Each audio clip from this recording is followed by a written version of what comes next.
বেশ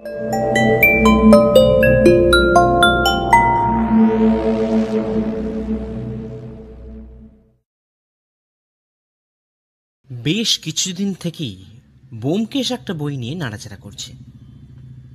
আমি বারবার দেখছি সে একবার বইটাকে পড়ছে আর বলছে, সত্যি ভারত লাজবাব।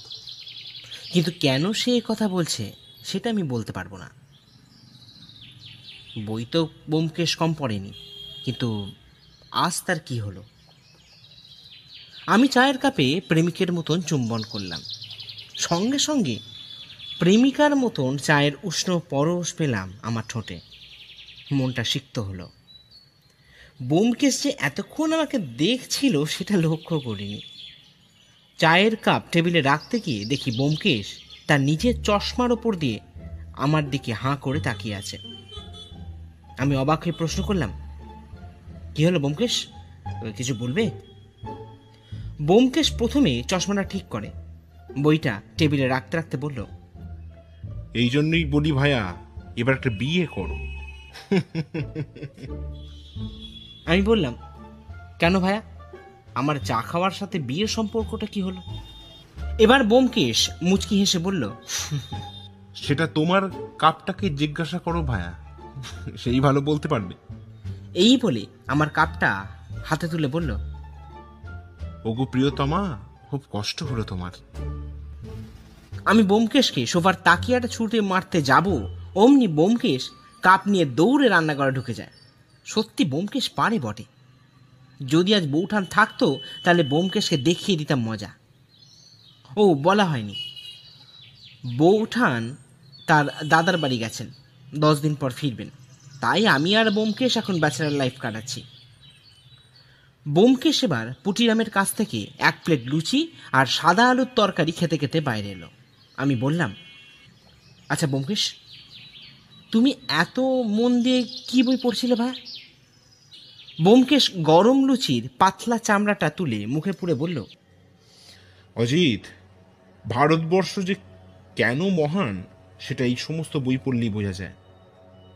ভারতবর্ষে 12 জ্যোতির্লিঙ্গ আছে, সেটা জানা আছে তো তোমার? হ্যাঁ, কেন জানবো না? বেশ, এই জ্যোতির্লিঙ্গগুলোর উৎপত্তি আর তাদের ঘিরে যে ইতিহাস, সেটা নিয়ে এই বই, বুঝলে? বেশ, সে তো বুঝলাম, কিন্তু সেইগুলো কি খালি বইতেই পড়ে যাবে নাকি ব্যোমকেশ? চাক্ষুষ করতে তো মন চায়। হবে হবে অজিত, হবে, সব হবে। ভাবছি তোমার বৌঠান ফিরে এলেই প্রথম জ্যোতির্লিঙ্গের দর্শনের জন্য বেরিয়ে পড়বো, কি বলো? বাবা, সে তো ভালোই হয়। অনেকদিন তো কোথাও যাওয়াও হয় না, কিন্তু প্রথম জ্যোতির্লিঙ্গ মানে? ব্যোমকেশ সামান্য মুচকি হেসে বলে, গুজরাটের সোমনাথ মন্দির।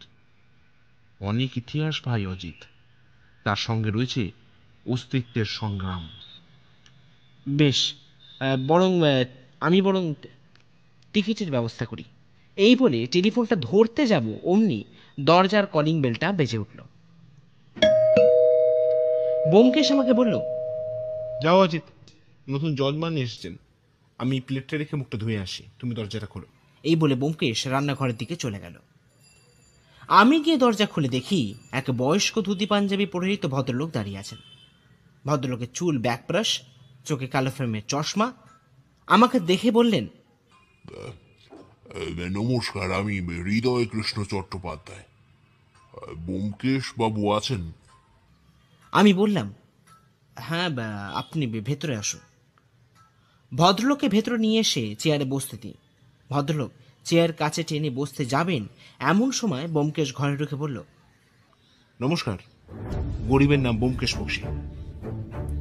ভদ্রলোক চেয়ারে না বসে এবার সিঁড়ে দাঁড়িয়ে উঠে বললেন, নমস্কার, আমি হৃদয় কৃষ্ণ চট্টোপাধ্যায়, দত্তপুকুরে থাকি। এরপর সবাই যথাস্থানে বসার পর ব্যোমকেশ বলে, হৃদয়কৃষ্ণবাবু, সব তো বুঝলাম, কিন্তু ব্যোমকেশের কথা থামিয়ে হৃদয়কৃষ্ণবাবু বললেন, আসলে আমার 5 পুরুষের বাস ওই দত্তপুকুরে। সেখানকার মানুষেরা যথেষ্ট সম্মান করেন। আস- আসলে কি বলুন তো, সম্মানের থেকেও মানুষের ভালোবাসা পেয়ে আমরা একেবারে পুলকিত এবং গর্বিতও বটে। আমার পূর্বপুরুষরা জমিদার ছিলেন, তাই বলতেই পারেন আমিও তথাকথিত জমিদার। ব্যোমকেশ এবার বলে, কিন্তু এই জমিদার মশাইয়ের সত্যান্বেষের দরকার হলো কেন হৃদয়কৃষ্ণবাবু? ভদ্রলোক কিছু বলতে যাবেন অমনি পুঁটিরাম চায়ের কাপ টেবিলের ওপর রাখল। আমি সবার হাতে কাপ তুলে দিতেই হৃদয়কৃষ্ণবাবু আবারও বলতে শুরু করলেন, আসলে ব্যোমকেশ বাবু, এককালে আমাদের অবস্থা খুব ভালো ছিল, তবে ওটা খুব না বলে অত্যধিক বললেই ভালো হয়। কিন্তু সময়ের চাকা ঘোরার সঙ্গে সঙ্গেই আমাদের অবস্থার পরিবর্তন হয়। আর এখন তো এই বলে চুপ করে গেলেন হৃদয়কৃষ্ণবাবু। বেশ, সে তো বুঝলাম হৃদয়কৃষ্ণবাবু, কিন্তু ব্যাপারটা কি? দেখুন ব্যোমকেশ বাবু, অর্থনৈতিক অবস্থা পড়ে যাবার এমনিতেই খুব দুশ্চিন্তায় আছে। তার উপর আমার একমাত্র মেয়ের বিবাহ ঠিক হয়ে যায়। কোনো মতে সামান্য পড়ে থাকা জমিটুকু বিক্রি করে মেয়ের বিয়ের জোগাড় যন্ত্র করতে শুরু করে দিই। তো হঠাৎ করে বরের বাড়ির আবদার হয় একটা গাড়ির। এবার ব্যোমকেশ বেশ রেগে উঠে বলল, কিন্তু পণ চাওয়া তো অপরাধ হৃদয়কৃষ্ণবাবু। দেখুন, সেটা আমিও জানি, কিন্তু প্রথমত আমাদের বাড়ির একটা সুনাম আছে, আর নিয়ম কানুন আইনের খাতাতেই ভালো লাগে ব্যোমকেশ বাবু। ওসব রূপকথার গল্প মাত্র। তাই মেয়ের সুখের জন্য আমাকে এইটা মেনে নিতে হয়, আর তার জন্যই অর্থের খোঁজ করতে থাকি। এরপর অর্থের সন্ধানে আমি গোটা বাড়ি তন্ন তন্ন করে খুঁজতে থাকি যদি কিছু মূল্যবান জিনিস পাওয়া যায় কিনা। আর তারপরই তারপর কি হৃদয়কৃষ্ণবাবু? তারপর আমাদের সিন্দুকটা ভালো করে খুঁজতে থাকি, তাদের থাকা পুরাতন কাগজপত্র ভালো করে খুঁজতে থাকি। অবশেষে একটা জিনিস আমার চোখে পড়ে যায়। আমি লক্ষ্য করলাম হৃদয়কৃষ্ণবাবুর দু চোখে লোভেতে চকচক করে উঠল। এবার ব্যোমকেশ বলল, কি জিনিস হৃদয়কৃষ্ণবাবু? একটা কাগজ। এই বলে ভদ্রলোক একটা কাগজের টুকরো ব্যোমকেশের হাতে দিল। ব্যোমকেশ সেটা দেখে আমার হাতে চালান করে দিল। আমি দেখলাম তাতে ছড়ার 4 লাইন লেখা আছে, পৃথিবী হেতায় উলট পুরাণ, চরণতলে পাবে মান, সোমনাথেতে করলে প্রণাম, পাবে জিনিস মূল্যবান। আমি লক্ষ্য করলাম ব্যোমকেশ নিজের ঠোঁটে আঙুল দিয়ে কি যেন ভাবছে। এবার আমি ব্যোমকেশকে কাগজটা ফেরত দিয়ে বলি, এ তো কোনো গুপ্তধনের সন্ধান মনে হচ্ছে। ব্যোমকেশ বলে, ভাইয়া, তাই তো লাগছে। তারপর হৃদয়কৃষ্ণবাবুর দিকে ফিরে বলে, আচ্ছা, আপনার কি মনে হয় হৃদয়কৃষ্ণবাবু? দেখুন ব্যোমকেশ বাবু, আমাদের আগে অবস্থা যে অত্যধিক ভালো ছিল সেটা তো আপনাকে আগেই বলেছি, তাই গুপ্তধন থাকলেও আমি বিশেষ বিস্মিত হব না। কিন্তু এই গুপ্তধন আবিষ্কার হলে আমার যে একটা বিশাল উপকার হয়ে যাবে সেটা তো আপনি বুঝতেই পারছেন। তাই আপনার কাছে আমার বিনীত অনুরোধ, দয়া করে। দেখুন, আমি এর রহস্যের সমাধান কিন্তু করব, অন্তত আপনার মেয়ের বিয়ের কথা মাথায় রেখে। তবে একবার আপনার বাড়িতে থাকলে মনে হয় জিনিসটা ভালো করে বোঝা যেত। বেশ, তো আপনারা কালকে চলে আসুন, আমি সব ব্যবস্থা করে রাখবো। এবার ব্যোমকেশ বলে, আচ্ছা, এই গুপ্তধনের ব্যাপারে আপনি কাউকে বলেছেন নাকি? না না, এটা দেখতে পেয়ে আমি শটান আপনার কাছে চলে আসি। আপনাদের বাড়িতে সোমনাথ নামক কিছু? দেখুন ব্যোমকেশ বাবু, সোমনাথ বলে কোনো পূর্বপুরুষ আমাদের ছিল বলে আমার মনে নেই, আর গুজরাটে কেউ আগে গেছেন বলে তাও আমার মনে তো হয় না। ভারী অদ্ভুত ব্যাপার হৃদয়কৃষ্ণবাবু। ছড়াতে সোমনাথ নামটা ভারী অন্যরকম লাগছে। এরপর ব্যোমকেশ নিজের মনে মনে আস্তে আস্তে বলে, সোমনাথতে প্রণাম, সেটা কি? এবার ব্যোমকেশ প্রশ্ন করে, আচ্ছা হৃদয়কৃষ্ণ বাবু, আপনাদের বাড়িতে মহাদেবের কোনো মূর্তি বা ওই জাতীয় কিছু আছে? দেখুন, সাধারণ সমস্ত গৃহস্থ বাড়িতে দেবদেবীর মূর্তি তো থাকেই, পট থাকে, তেমনি আমাদের বাড়িতেও আছে। বেশ, বুঝলাম। আপনি বরঞ্চ বাড়ি ফিরে যান, আমরা কাল আপনার বাড়িতে যাব। আসলে ওখানে না থাকলে ব্যাপারটা বোঝা একটু মুশকিল হয়ে যাবে। বেশ ব্যোমকেশ বাবু, আমি কাল সকালে গাড়ি পাঠিয়ে দেবো আপনাদের জন্য, আপনারা চলে আসবেন। এই বলে ভদ্রলোক চলে গেলেন। ব্যোমকেশ এবার নিজের চেয়ারে হেলান দিয়ে একটা সিগারেট ধরিয়ে বলল, অজিত, শান্তিতে আর থাকা গেল না ভায়া। আচ্ছা অজিত, তুমি কি বুঝছো ব্যাপারটা নিয়ে? আমি চেয়ারে বসে একটু ভেবে বললাম, দেখো ব্যোমকেশ, আমার এই ছড়া গুপ্তধন সবকিছুতেই একটা কেমন ছেলে মানুষই লাগছে। না না অজিত, এটা তুমি একেবারে, এই কথা তুমি বলতে পারো না। আর যতক্ষণ না বিষয়টা প্রমাণ হচ্ছে ততক্ষণ কি সমাধানের কথা বলা উচিত? বেশ, তুমি বরঞ্চ গোছগাছ করে নাও, আমি তোমার বৌঠানকে একটা ফোন করে আসি। এই বলে ব্যোমকেশ নিজের ঘরে চলে গেল। আমি ভাবছি, এ কেমন রহস্য সন্ধান করতে চলেছে ব্যোমকেশ। পরদিন সকাল 8টায় হৃদয়কৃষ্ণবাবুর গাড়ি চড়ে রওনা দিলাম দত্তপুকুরের উদ্দেশ্যে। যখন পৌঁছালাম তখন ঘড়িতে 10টা বেজে গেছে। গাড়ি বারান্দার সামনে গাড়ি থামতে আমরা নেমে পড়ি। তারপর ব্যোমকেশ আর আমি গোটা বাড়িটাকে ভালোভাবে দেখতে থাকি। এটা বাড়ি না বলে রাজবাড়ি বলাই ভালো, তবে এর ঐতিহ্য সে বহু আগেই ম্লান হয়ে গেছে, তা দেখলেই বোঝা যায়। চারিদিকে চুনসুর কি খসে পড়েছে, ইটের ফাঁকে ফাঁকে বট অশ্বত্থ বাড়ির এক দিকটা ঢেকে ফেলেছে। ব্যোমকেশ আমাকে বলল, ভায়া, হৃদয়কৃষ্ণবাবু যে ওনার অবস্থার কথা ঠিকই বলেছিলেন, এখন সেটা বোঝাই যাচ্ছে। আমি তখন বললাম, কিন্তু ব্যোমকেশ, এমত অবস্থায় গাড়ি ব্যবহারটা কি খুব একটা বিলাসিতা বলে তোমার মনে হয় না? তুমি ভুলে যাচ্ছ অজিত, অর্থের প্রাচুর্য কমলেও তার রক্তে কিন্তু জমিদারে।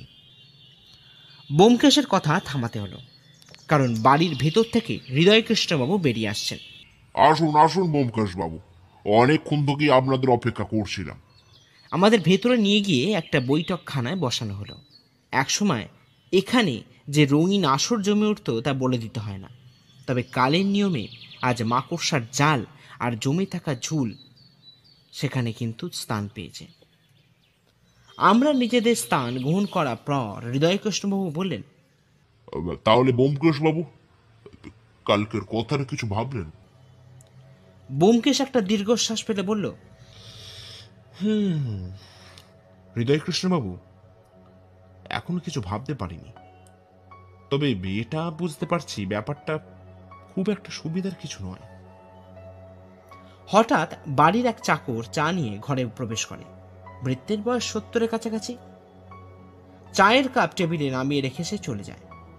হৃদয়কৃষ্ণবাবু বলেন, ব্যোমকেশ বাবু, এই গুপ্তধন আবিষ্কার না হলে আমার মেয়ের বিবাহ যে কি হবে। এই বলে চুপ করে যান হৃদয়কৃষ্ণবাবু। ব্যোমকেশ বলে, দেখুন, আমি তো চেষ্টা করবই, যতই হোক এক কন্যার দানগ্রস্ত পিতাকে নিরাশ কিভাবে করি বলুন তো।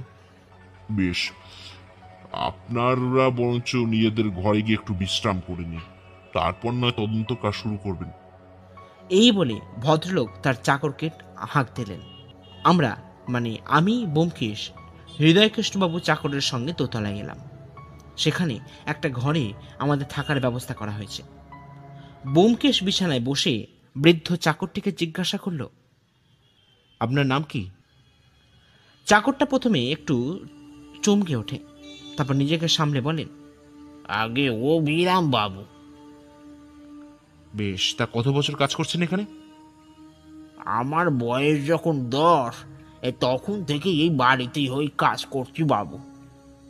আমি জিজ্ঞাসা করলাম, বা তাহলে তো আপনি এ বাড়ির অনেক কিছু সঙ্গে জড়িত। জড়িত মানে? মানে সুখ দুঃখ? ও হ্যাঁ, হ্যাঁ তা তো আছি বাবু। বেশ, আপনার বরঞ্চ একটু বিশ্রাম করে নিন, আমি দুপুরের খাওয়ার হলে আপনাদের ডেকে নিয়ে যাব। এই বলে যেই উনি চলে যাবেন অমনি ব্যোমকেশ প্রশ্ন করে, আচ্ছা অভিরাম কাকা, এই বাড়িতে কি কেউ নেই? অভিরাম কাকাকে দেখলাম কেমন ঘাবড়ে গেলেন, তারপর আমাদের প্রশ্নের উত্তর না দিয়েই চলে গেলেন। ঘটনা এমনভাবে ঘটল যে আমরা অবাক হয়ে গেলাম। আমি ব্যোমকেশকে বললাম, কি ব্যাপার বলো তো ব্যোমকেশ? ব্যোমকেশ অভিরামে চলে যাওয়ার রাস্তার দিকে তীক্ষ্ণভাবে তাকিয়ে থেকে বলল, সেইটাই তো খটকা লাগছে অজিত। লক্ষ্য করলাম ব্যোমকেশের ভ্রু কুঁচকে গেছে। দুপুরে খাওয়া দাওয়া শেষ করে হৃদয়কৃষ্ণবাবু আমাদের সঙ্গে নিয়ে ঠাকুর ঘরটা ঘুরিয়ে দেখালেন।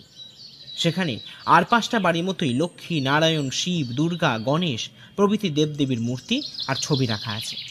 ব্যোমকেশ একবার ভালো করে ঘুরে ফিরে দেখলো, তারপর ওখান থেকে বেরিয়ে আমরা বৈঠকখানায় গিয়ে বসলাম। ব্যোমকেশ হৃদয়কৃষ্ণবাবুকে বললেন, হৃদয়কৃষ্ণবাবু, আপনাদের বাড়িতে কি লোকজন নেই? মানে আপনি তো বলেছিলেন বিয়ের ব্যাপার, তাই। না না ব্যোমকেশ বাবু, আসলে আমার মেয়ে গেছে মামার বাড়ি, আর বিয়ের তো সবে পাকা কথাই হয়েছে, তার মধ্যেই পণের ব্যাপার চলে আসায়। আচ্ছা আচ্ছা, তা আপনার কি মনে হয়, মানে গুপ্তধন থাকতে পারে? দেখুন ব্যোমকেশ বাবু, আমাদের জমিদার বংশ, বাঞ্ছি অবস্থা আগের মতো নেই, তাই গুপ্তধন না থাকার কিছু আছে বলে আমার তো বোধ করছি না। আর তাছাড়া আর কি হৃদয়কৃষ্ণবাবু? আসলে বাড়ির বড়দের মুখে গুপ্তধনের কথা শুনেছিলাম, তবে সেটা বিশ্বাস করিনি।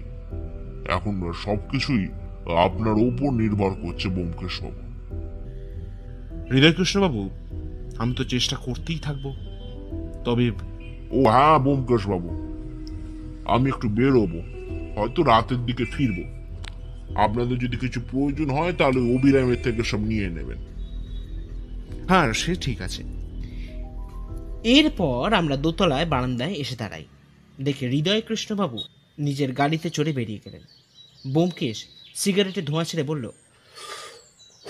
অজিত, আমি একটু এখন বেরোবো, তুমি পারলে একবার অভিরামকে জেরা করে দেখবে। মানে এখন আবার এখানে অচেনা জায়গা কোথায় যাবে তুমি? দরকার আছে অজিত, কিছু প্রশ্নের উত্তর জানা খুব দরকার। এই বলে ব্যোমকেশ বেরিয়ে গেল। আমি বারান্দা থেকে তাকিয়ে থাকলাম আর দেখলাম ব্যোমকেশ রাস্তার দিকে এগিয়ে গেল। সত্যি ব্যোমকেশের এই স্বভাবগুলোই আমার একদম ভালো লাগে না। জানি না এখন কি করবে। দাঁড়িয়ে দাঁড়িয়ে এসব ভাবছি, হঠাৎ অভিরাম কাকা আমার পেছন দিক থেকে এসে বললেন, বাবু, আপনার বন্ধু কোথায় গেলেন? আমি প্রথমটা চমকে যাই, তারপর পেছন ফিরে বলি, হ্যাঁ হ্যাঁ একটু কাজে বেরিয়েছে। আমি ভাবলাম এই সুযোগ, আর এই সুযোগটা হাতছাড়া করা যাবে না। আমি এবার জিজ্ঞাসা করলাম, আচ্ছা হৃদয়কৃষ্ণবাবু কোথায় গেলেন? অভিরাম কাকা বললেন, আগে আমি স্যার জানবো কি করে বাবু, হয়তো কাজেই গেছেন, চলে আসবেন। বেশ, তুমি এখন এসো, আমি কিছু দরকার হলে তোমার থেকে চেয়ে নেব। আমি এটা বলার পর অভিরাম কাকা চলে গেলেন। আমি ভাবলাম এবার কি করা যায়, তাই বাড়িটা একটু ঘুরে ফিরে দেখার চেষ্টা করতে লাগলাম। তাই যেমন কথা তেমন কাজ, বেরিয়ে পড়লাম বাড়ি ভ্রমণে। চারপাশ ঘুরে এসে যখন নিজেদের ঘরে ঢুকলাম, তখন সঙ্গে করে নিয়ে আসা একটা উপন্যাস পড়তে শুরু করলাম। কখন যে সন্ধে হয়ে গেছে বুঝতেই পারিনি। হুঁশ ফিরল ব্যোমকেশের ডাকে। কি হে অজিত, কি করছো? আমি ধর্মড়িয়ে বিছানা ছেড়ে উঠলাম। দেখি ব্যোমকেশ দরজার সামনে দাঁড়িয়ে আমাকে দিকে হাসছে। আমি বললাম, কোথায় গিয়েছিলে বলো তো? আমি তো ভাবলাম ব্যোমকেশ বুঝি পগার পার। ব্যোমকেশ মুচকি হেসে বলে, ভায়া, এই সত্যান্বেষী অনেক অপরাধীকে পগার পার করিয়েছে, কিন্তু নিজে নয়। আর সে ছাড়ো, বলো তো অভিরামকে কি জিজ্ঞাসা করলে? আমি একটু হতাশ হয়ে বললাম, কি করব বলো তো? মানুষটা এতটাই হতাশ থাকেন যে কোনো কিছু জিজ্ঞাসা করলে কোনো উত্তরই দেন না। আর জিজ্ঞাসা করলেও যে কোনো সদুত্তর তিনি দেবেন সেটা আশা করাও তো ঠিক নয় ব্যোমকেশ। ব্যোমকেশ এবার চেয়ারে বসে সিগারেট ধরাতে ধরাতে বলল, তার মানে তুমি অকৃতকার্য। বেশ, এবার আমার একটা প্রশ্নের উত্তর দাও তো। বলো না। আচ্ছা এই অজিত, এই সোমনাথ ব্যাপারটা বলতে তুমি কি বোঝো বলো তো? আমি একটু ভেবে বলি, দেখো ব্যোমকেশ, আমি সোমনাথ বলতে গুজরাটের শিবের মন্দির কি বুঝি, আর তাছাড়া। হ্যাঁ? ব্যোমকেশ আমার দিকে হাঁ করে তাকিয়ে থেকে বলল, তোমার জবাব নেই অজিত, সাব্বাস। চলো তো একবার। আমি অবাক হয়ে বললাম, কোথায়? এত প্রশ্ন করো না অজিত, আমার পেছন পেছন এসো। এই বলে ব্যোমকেশ যেই দরজা দিয়ে বেরোতে যাবে অমনি আমাদের সঙ্গে দেখা করতে আসা হৃদয়কৃষ্ণ বাবুর সঙ্গে ধাক্কা খেল। তারপর হৃদয়কৃষ্ণ বাবুকে বললেন, হৃদয়কৃষ্ণ বাবু, চলুন তো একবার। হৃদয়কৃষ্ণ বাবু ভারী অবাক হয়ে বললেন, কোথায় ব্যোমকেশ বাবু? ঠাকুরঘর। এই বলি হৃদয়কৃষ্ণ বাবুর হাত ধরে ব্যোমকেশ বেরিয়ে পড়ল। আমিও সঙ্গে সঙ্গে পিছু নিলাম ওদের। এখন ঠাকুর ঘরে আমরা তিনজন দাঁড়িয়ে আছি। ব্যোমকেশ তাকিয়ে আছে দেবাদিদেবের ওপর, আর আমরা ব্যোমকেশের দিকে। হঠাৎ আমাদের অবাক করে ব্যোমকেশ মহাদেবের তলদেশ ধরে নাড়াবার চেষ্টা করতে লাগলো। হৃদয়কৃষ্ণবাবু বললেন, এ কি করছেন ব্যোমকেশ বাবু? আমাদের বংশের কুলদেবতা উনি। এটা কি করছেন? ভুল হচ্ছে। আমি ব্যোমকেশকে কিছু বলতে যাব, দেখলাম ব্যোমকেশ শিব মূর্তি ছেড়ে দিল। তারপর নীরবে তাকিয়ে থাকলো লিঙ্গের দিকে। আমি বললাম, এটা কি করছিলে ব্যোমকেশ? তুমি কি পাগল হলে নাকি? আচ্ছা অজিত, তোমার ছড়াটা মনে আছে? হ্যাঁ। বেশ, একবার বলো তো। আমি বলতে শুরু করলাম, পৃথিবী হেতায় ওলট পোড়ান, চরণতলে পাবে মান, সোমনাথেতে করলে প্রণাম, পাবে জিনিস মূল্যবান। এবার ভেবে একবার দেখো তো, সোমনাথ মানে কি? আমি বললাম, সেটা তো সোজা ব্যোমকেশ, মহাদেব। তাহলে ছড়া অনুযায়ী সোমনাথে করলে প্রণাম, পাবে জিনিস মূল্যবান। আমি অবাক হয়ে বললাম, ও বাবা, আচ্ছা সেই জন্যই তুমি আমার বলার পরেই তুমি শিব মূর্তি পরীক্ষা করতে এখানে চলে এলে? ব্যোমকেশ তার ডান হাতের আঙুল দিয়ে থুতনিতে বোলাতে বোলাতে তার বাঁ হাতটা কোমরে দিয়ে রেখে বলল, হ্যাঁ আসি, কিন্তু ছড়া অনুযায়ী মূর্তি নাড়াতেও তো কিছু পাওয়া গেল না অজিত। এবার হৃদয়কৃষ্ণবাবু বললেন, তাহলে ব্যোমকেশ বাবু। ব্যোমকেশ একটা দীর্ঘশ্বাস ফেলে বলল, তাহলে এখনো ভাবার দরকার আছে হৃদয়কৃষ্ণবাবু। আদৌ গুপ্তধন আছে কিনা সেটাও তো একটা বড় প্রশ্নের বিষয়। বেশ, এখন চলুন। এই বলে আমরা সেখান থেকে বেরিয়ে এলাম। রাতের খাওয়া শেষ হওয়ার পর আমরা ঘরেতে বসে আছি। এমন সময় হৃদয়কৃষ্ণবাবু ঘরে ঢুকলেন। তারপর ব্যোমকেশকে লক্ষ্য করে বললেন, ব্যোমকেশ বাবু, ভারী বিপদে আছি। বুঝতেই পারছি না কি করব। আদৌ কিছু পাওয়া যাবে তো? কিছু তো বুঝতে পারছি না। আর আমার মেয়েটারই বা কি হবে? ব্যোমকেশ চেয়ারে হেলান দিয়ে বলল, দেখুন হৃদয়কৃষ্ণ বাবু, আমি তো চেষ্টা করছি, সেটা আপনি হয়তো বুঝতেই পারছেন, কিন্তু সব কেমন যেন গুলিয়ে যাচ্ছে। এবার ব্যোমকেশ আমাদের অবাক করে বলে উঠল, আচ্ছা, আপনাদের বাড়িতে আর কোনো বা কোথাও মহাদেবের মূর্তি আছে? হৃদয়কৃষ্ণবাবু একটু ভেবে বললেন, না ব্যোমকেশ বাবু, সেরকম তো আমার জানা নেই, তবে অভিরাম জানলেও জানতে পারে। বুঝতেই পারছেন, অভিরাম আমাদের বহুদিনের বৃত্ত। বেশ, আপনি বরঞ্চ একবার অভিরামকে ডেকে দিন, দেখি ওর সাথে কথা বলে যদি কিছু জানা যায়। হৃদয়কৃষ্ণবাবু একটু ভাবলেন, তারপর আবারও বললেন, ঠিক আছে, আপনি যখন বলছেন, দেখুন একবার চেষ্টা করে অবিরামের থেকে যদি কিছু জানতে পারেন, আমি ডেকে দিচ্ছি। এই বলে ভদ্রলোক বেরিয়ে গেলেন। মিনিট 10 পরেই দরজায় ধাক্কা। আমি বললাম, কে? বাইরে থেকে আওয়াজ এলো, আগে আমি অভিরাম বাবু। ব্যোমকেশ আমাকে তাড়াতাড়ি বলল, আমার কথার সঙ্গে সঙ্গে তাল মিলিয়ে যাবে অজিত। তারপর ব্যোমকেশ অভিরাম কাকাকে ঘরে নিয়ে গেল। অভিরাম কাকা ঘরে আসতে ব্যোমকেশ একটা কাঠের চেয়ার এগিয়ে দিল। তারপর যে যার জায়গায় বসার পর ব্যোমকেশ প্রশ্ন করল, আচ্ছা অবিরাম কাকা, আচ্ছা এই বাড়িতে আর কোনো মন্দির আছে? অভিরাম কাকা একটু অবাক হয়ে বললেন, আগে না বাবু।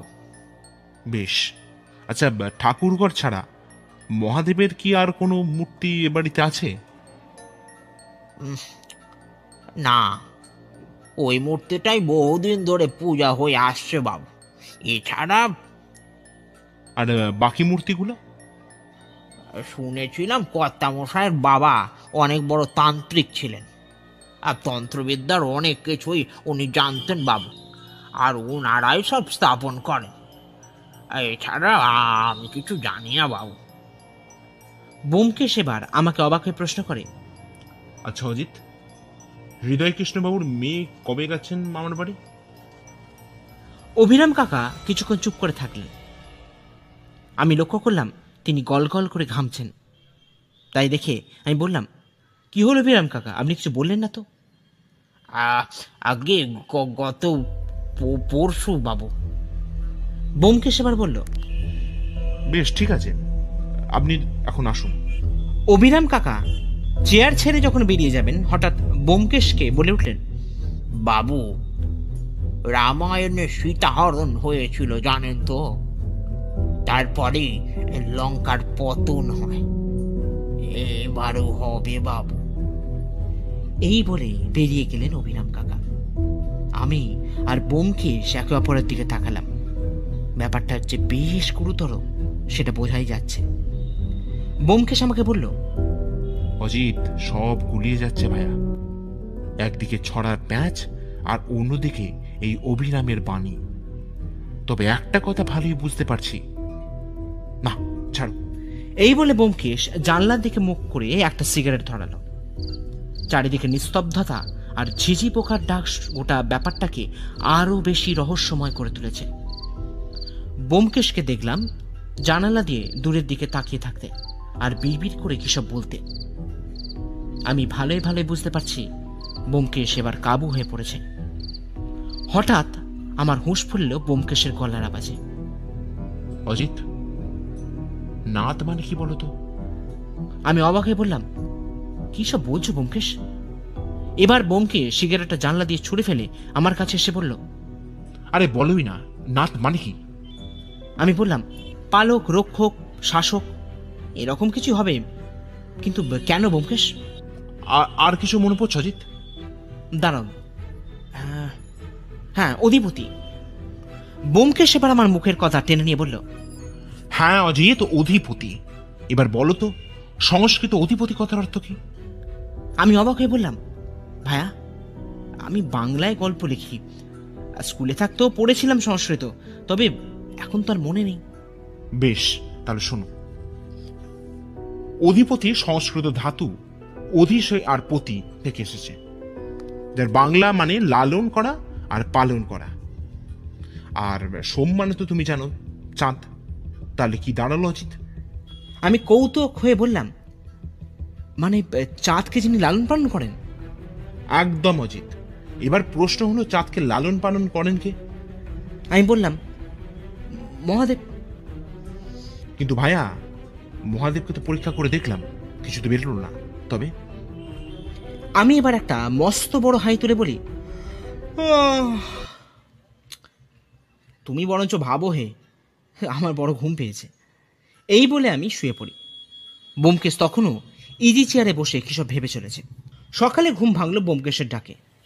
অজিত, অজিত ওঠো, আমি বেরোলাম, আসতে দেরি হবে, আর চিন্তা করো না। আমি হকচকিয়ে বিছানা থেকে উঠে বসতে বসতেই দেখি ব্যোমকেশ বেরিয়ে গেল। তার মানে কিছু আলোর কিরণ ধরা দিয়েছে ব্যোমকেশের মনে, তবে আসার কারণটা কি সেটা জানা নেই। ব্যোমকেশ চিন্তা না করতে বলে গেলেও আমার মনে কিন্তু প্রশ্নের পাহাড় জমা হচ্ছে, আর এই প্রশ্নগুলোর উত্তর না পাওয়া অবধি আমার শান্তি নেই। এখন সকাল 10টা বেজে যাচ্ছে। আমি ব্রেকফাস্ট শেষ করে বাগানের চেয়ারে বসে আছি আর আমার নতুন উপন্যাসটা লেখার চেষ্টা করছি। 2 লাইন লিখছি আর একবার করে ভেবে চলেছি ব্যোমকেশ কি করছে। এমন সময় পেছন থেকে হৃদয়কৃষ্ণবাবুর গলার আওয়াজ পেলাম। কি অজিত বাবু, আপনার বন্ধুটি কোথায় গেলেন? জানি না, আসলে বোমকেশ সব কাজের কথা আমাকে বলে না, আর আমিও জিজ্ঞাসা করি না। তবে চিন্তা একটা লেগেই থাকে বলতে পারেন। হ্যাঁ, তা তো থাকবেই। আসলে আমিও খুব চিন্তায় আছি অজিত বাবু। মেয়েটার বিয়েটা ভালো ভালো দিতে পারলে আমি বাঁচি, তারপর কাশিবাসী হব। আমি অবাক হয়ে বলি, সে কি? হ্যাঁ, যাক সেসব কথা। আপনার কিছু দরকার হলে অবিরামকে বলবেন। আমি একটু কাজে বাইরে যাব, দুপুরের মধ্যে চলে আসবো। এই বলে ভদ্রলোক চলে গেলেন। দুপুরে খাওয়া দাওয়া শেষ করে লম্বা একটা ভাত ঘুম সেরে যখন বিকালে চা পান করছি, তখন বোমকেশ ঘরে ঢুকলো। আমি কেউ জিজ্ঞাসা করতে যাব, বোমকেশ বলে উঠল, অজিত, সোম মানে চাঁদ, তাই না? আমি অবাকে বললাম, হ্যাঁ তাই তো। না অজিত। আমার দিকে তীক্ষ্ণ দৃষ্টি রেখে বলল বোমকেশ, না। তাহলে? জ্যোতিষশাস্ত্র মানো অজিত, জ্যোতিষশাস্ত্র। মানে? হ্যাঁ অজিত, জ্যোতিষ। কিন্তু জ্যোতিষ কেন ভাইয়া? আচ্ছা বলো তো, জ্যোতিষ শাস্ত্র অনুসারে মনের কারক গ্রহ কি? আমি প্রথমটা ভাবলো, পরে বোমকেশকে বলি, কিছু মনে করো না বোমকেশ, আমি আসলে এসব বিষয়ে খুব একটা পারদর্শী নই, তাই তুমি যদি। বেশ, শোনো।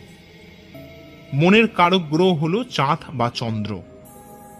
আর চন্দ্রের অধিষ্ঠাত্রী দেবতা কে জানো তো? কে বোমকেশ?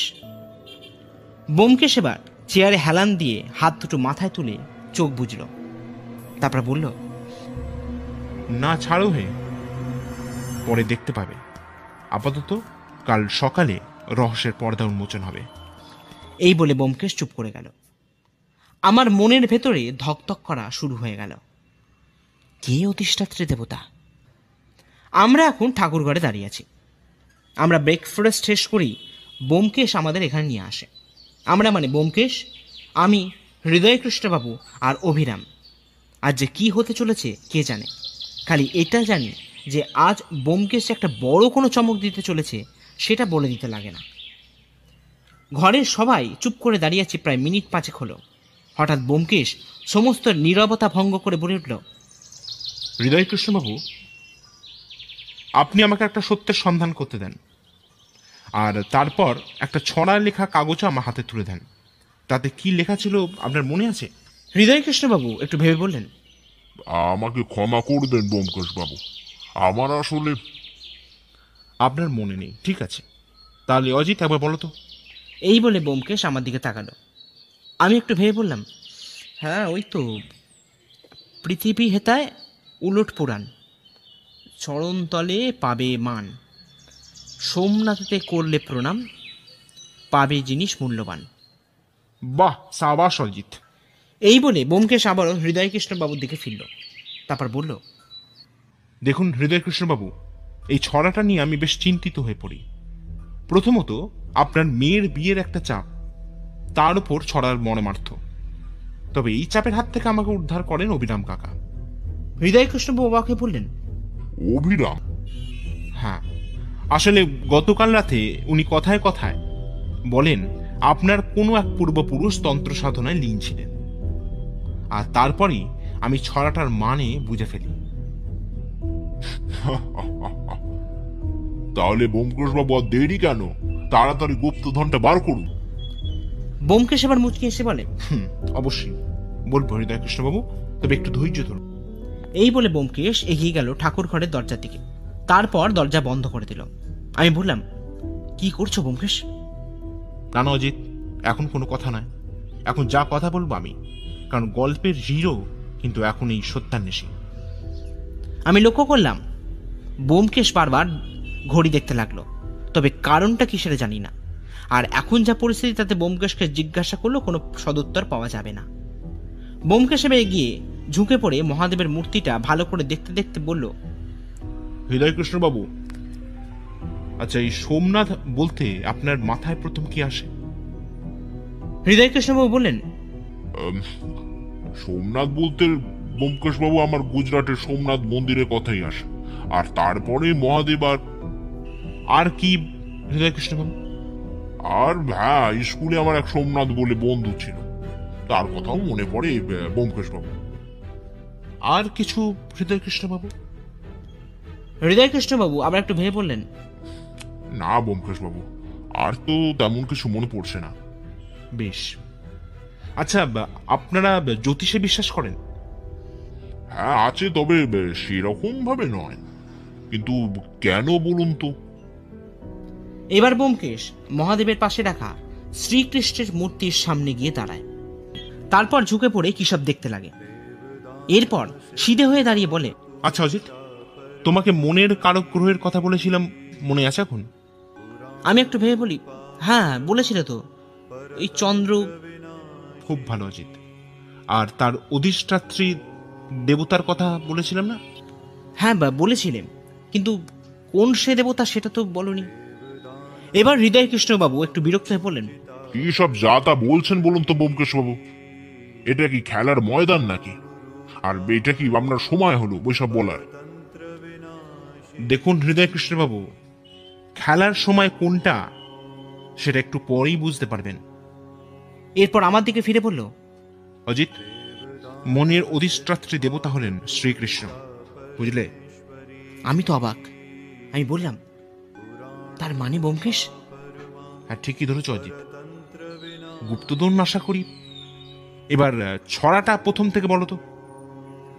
আমি বলতে লাগলাম, পৃথিবী হেতায় উলট পুরাণ, চরণ তালে পাবে মান।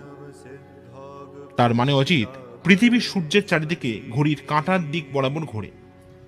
আর চরণতল মানে? এরপর আমাকে বলে, আর দ্বিতীয় ভাগটা অজিত?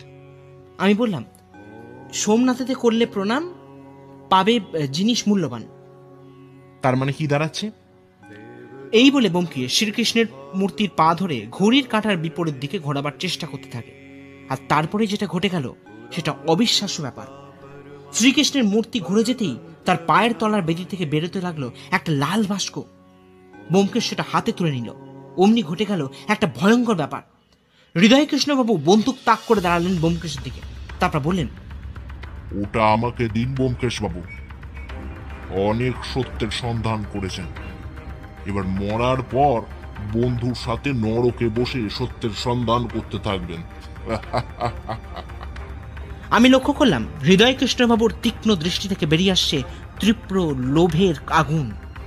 ব্যোমকেশ এবারও শান্তভাবে বলল, আমাকে মেরে ফেললো এই সম্পত্তি আপনার হাতে আমি তুলে দেব না হৃদয়কৃষ্ণবাবু।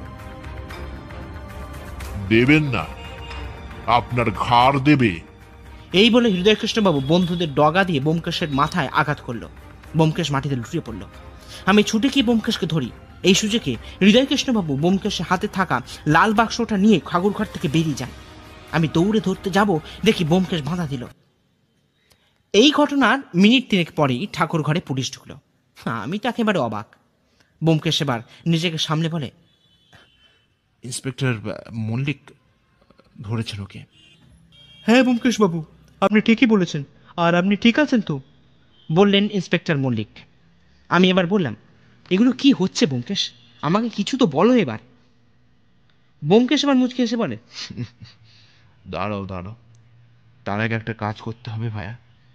এই বলে ব্যোমকেশ তার পকেট থেকে আরও একটা লাল বাক্স বার করে ইন্সপেক্টর মল্লিকের হাতে দিলেন। আমি তো অবাক, কি সব হচ্ছে এসব? আমি বললাম, ব্যোমকেশ। ব্যোমকেশ আমার কথা থামিয়ে বলে, কিছু বলার আগে একটা জিনিস দেখো। এই বলে ইন্সপেক্টর মল্লিককে ইশারা করল ব্যোমকেশ। ইন্সপেক্টর মল্লিক লাল বাক্সটা খুলে আমাকে দেখান। আমি দেখি একটা নীল হিরে জলজল করছে বাক্সের ভেতরে। আমি ব্যোমকেশকে বললাম,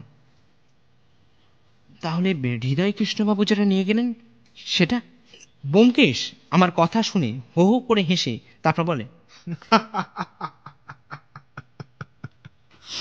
ওটা নকল অজিত। কাল রাতে অবিরাম কাকার সাহায্য নিয়ে আমি এখানে মাল সরিয়ে ফেলি, আর তার জায়গায় পাথর পুড়ে রেখে দিই, যেটা এখন হৃদয়কৃষ্ণবাবুর হাতে আছে, আর উনি আছেন পুলিশের হাতে। কিন্তু পুলিশ এলো কি করে ব্যোমকেশ? আমি কাল সব ব্যবস্থা করে আসি ভাইয়া। আসলে হৃদয়কৃষ্ণবাবু হলেন একজন ঠগ। মানে? মানে হৃদয় কৃষ্ণবাবুর আসল নাম হৃদয় কৃষ্ণবাবু নয়, ওনার নাম মানিক হালদার। আমি যেন আকাশ থেকে পড়ি ভেঙে। আমি অবাক হয়ে ব্যোমকেশকে বলি, এ কি বলছো ব্যোমকেশ? তুমি এসব জানলে কি করে? ব্যোমকেশ আবার মুচকে হেসে বলে, দেখো অজিত, যদি জানার ইচ্ছা থাকে, যদি জানার কথা বলো, তাহলে তোমার সাহায্য ছাড়া সেটা কখনোই সম্ভব হতো না ভাইয়া। মানে? মানে তুমি আমাকে বলেছিলে হৃদয় কৃষ্ণবাবুর কাছে গাড়ি থাকাটা বিলাসিতা বলে সন্দেহ প্রকাশ করো, আর সেটা তোমার মনে আছে? হ্যাঁ, সেটা তো মনে আছে ভাই। ঠিক অজিত, আর আমিও সেই মতন কাজে লেগে পড়ি। প্রথম দিন সকালে হৃদয় কৃষ্ণবাবুর বাড়ি থেকে বেরিয়ে যাই থানায়, আর সেখানেই ইন্সপেক্টর মল্লিকের গাড়ির নাম্বার দিয়ে খোঁজ করতে পারি, আর সবকিছু নাম্বার অনুযায়ী বার হয়ে যায়। হৃদয় কৃষ্ণবাবু একটা মস্ত বড় ভুল করে রেখেছিলেন, আর তার খেসারত ওনার কাছে দিতে হচ্ছে। কিন্তু ব্যোমকেশ, এবার ব্যোমকেশ আমার কথা থামিয়ে বলো, দাঁড়াও, এবার তুমি জানতে চাও যে হৃদয় কৃষ্ণবাবু কে, তাই তো অজিত? ব্যোমকেশ এবার ইন্সপেক্টর মল্লিকের চোখে চোখে ইশারা করলো। অমনি ইন্সপেক্টর মল্লিক দরজার বাইরে চলে গেলেন। তারপর মিনিট দুয়েক পরেই এক বয়স্ক ভদ্রলোক আর তার পেছনে পেছনে এক রূপবতী ভদ্রমহিলা ঘরে ঢোকেন। ব্যোমকেশ এবার বলে, অজিত, ইনি হলেন হৃদয় কৃষ্ণবাবু আর ওনার মেয়ে লাবণ্য। আমি হাত জড়ো করে নমস্কার জানালাম, কিন্তু আমার চোখ বারে বারে মহিলার সৌন্দর্যের থেকে ধাবমান হচ্ছিল। আমি আর ব্যোমকেশ এখন রাস্তা দিয়ে হাঁটতে হাঁটতে চলেছি। আমি এবার ব্যোমকেশকে যেতে যেতে জিজ্ঞাসা করলাম, আচ্ছা ব্যোমকেশ, সব তো বুঝলাম, কিন্তু নীল পাথরটা কি হলো? ব্যোমকেশ হাঁটা থামিয়ে বলে, পাথরটার সরকারি সংগ্রহে যাবে, তবে হৃদয় কৃষ্ণবাবুর কিছু টাকা সরকারি সাহায্য পাবেন। তাতে হৃদয় কৃষ্ণবাবুর মেয়ের বিবাহ খুব ভালো করেই অর্থের সাহায্যে চলে যাবে। আর এবার ব্যোমকেশ মুচকে এসে বলে, তবে হৃদয় কৃষ্ণবাবুর মেয়েটি বেশ লক্ষ্মীমন্ত, কি বলো অজিত? ব্যোমকেশের জিহবা লেলন বুঝতে পেরে আমি বললাম, সবই মায়া ব্যোমকেশ, সবই মায়া। এবার ব্যোমকেশ তার ডান হাতটা আমার কাঁধে রেখে বলল, দেখো অজিত, কোনো মহিলাকে দেখা মানে কিন্তু অন্যায় নয়, তবে খারাপ নজরে দেখাটাই খারাপ। তুমি একজন পুরুষ, তাই দেখেছো, বেশ করেছো, তবে মনে রাখবে মেয়েরা কিন্তু মায়ের জাত, অন্য কিছু নয়, বুঝলে? এবার চলো, তোমার বউঠানের আসার সময় হয়ে গেছে। এই বলে ব্যোমকেশ এগিয়ে গেল সামনের দিকে। আমি হাঁ করে তাকিয়ে থাকলাম ওর দিকে। সত্যি কত কঠিন কথাগুলো কত সহজভাবে বলে গেল ব্যোমকেশ। সত্যি তো, এই নারকীয় দৃষ্টির জন্যই তো কত অন্যায় ঘটে চলেছে সমাজে। তবে যতদিন ব্যোমকেশের মতন সত্যান্বেষী আছে এই সমাজে, ততদিন আমরা রাতের নিশ্চিন্তের ঘুমটা ঘুমোতেই পারবো।